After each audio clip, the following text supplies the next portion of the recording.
Mayor Vico Soto pinasara ang isang kumpanya dahil may nilabag. Yan ang pag-uusapan natin patungkol sa kinabibiliban, hinahangaan at pinakamahusay na punong lungsod sa bansa para sa akin ngayong araw po yan ng Miyerkules, May 28. Pero bago natin umpisan yan ay humiling ako sa inyo na pakisubscribe ang aking YouTube channel. Paki-like and share na din po mga kaparokya para mas dumami pa po ang makapanood ng content natin. Maraming salamat po sa inyo mga kaparokya at special mention po sa lahat ng OFW na solid viewers po natin. Sobrang na-appreciate ko po kayong lahat mga kaparokya. Yun nga mga kaparokya, may nakita po tayong video kung saan nagalit at pinasara ng butihing mayor ang isang kumpanya dahil sa paglabag o hindi tamang pagtatapon ng dumi ng produktong prinoproseso nilang karne.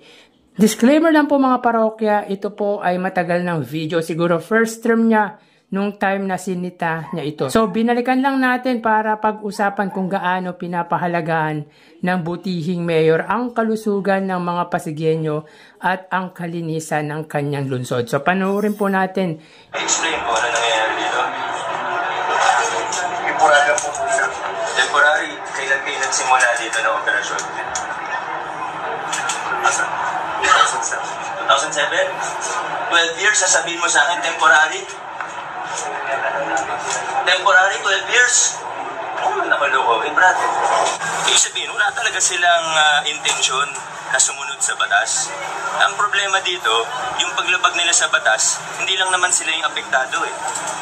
Hindi lang ito tungkol sa pera, tungkol ito sa, una sa pollution. Pangalawa, sanhi ito ng baha. Ibig sabihin, buhay ng tao ang at stake dito. Lahat ng wastewater nila. Kasi planta to, nagpa-process sila ng mga karne. So isipin nyo, pati yung mga dugo ng baboy dumidiretso sa drainage ng city. Umaagos pa baba, yung pinuntahan natin kanina. Umaagos yung dugo.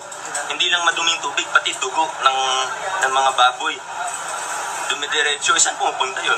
Sir, ultimately, pumupunta yun sa ilog. Pero ang malungkot dito, ibig sabihin, may mga inspector kami sa loob ng lokal na pamahalaan, mga taga-lokal na pamahalaan na pumupunta dito at for ilan years, hinahayaan nila. Mananagot yung mga empleyado na yun. So yun nga mga kaparokya, makikita sa video kung gaano kadugyot at talagang mandidiri ka sa itsura ng waste ng nasabing kumpanya na kung tutuusin mga kaparokya ay may karapatan talagang magalit ang butihing mayor dahil sa kapabayaan ng kumpanyang ito. Tama naman mga kaparokya, hindi mo masasabang temporary ang isang bagay kung taon na po itong tumatakbo. 12 years mga kaparokya, grabe ang tagal nun. Kawawa ang mga taong makakaamoy o makakalanghap ng dumi galing sa mga prinoproseso nilang produkto. Mga waste galing sa planta nito. Nakakabilib din talaga mga kaparokya si Mayor Vico Soto dahil hindi mo basta-basta mapapaikot kapag kausap mo ito. Ang pinaka nakakatuwa at maganda dito mga kaparokya ay talagang pinapahalaga nito ang kaayusan ng kanyang lungsod. Kaya nga nag-iikot-ikot siya sa bawat kasulok-sulukan ng kanyang nasasakupan. Yung Oplan kaayusan para makasigurado na maayos at malinis ang mga ito. Alam naman natin mga kaparokya na ang dumi ang siyang nagsasanhi ng baha at sakit. Kaya sobra ang pag-iingat at malasakit nito sa kanyang lungsod, sa kanyang mga constituent, sa kanyang nasasakupan. Grabe kung hindi pa nanalo si Mayor Vico Soto noong 2019 ay hindi pa ito maa-aksyonan at patuloy na mag-ooperate ang kumpanyang ito kahit marami ng nalabag. Di na natin sasabihin ang kumpanya mga kaparokya pero para sa akin may kapabayaan din dito ang past administration dahil hinayaan lang nila ang ginagawang ito ng nasabing kumpanya. Tila hindi nila inaksyonan ang gantong problema dahil siguro may lagay.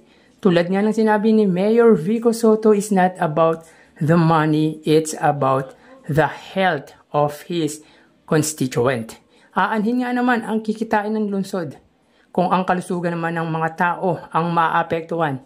At syempre, magiging sanhi din ito ng pagbaha. Mga Pasigueño na viewers ko, hanggang ngayon ba nag-ooperate pa rin ba ang kumpanyang ito?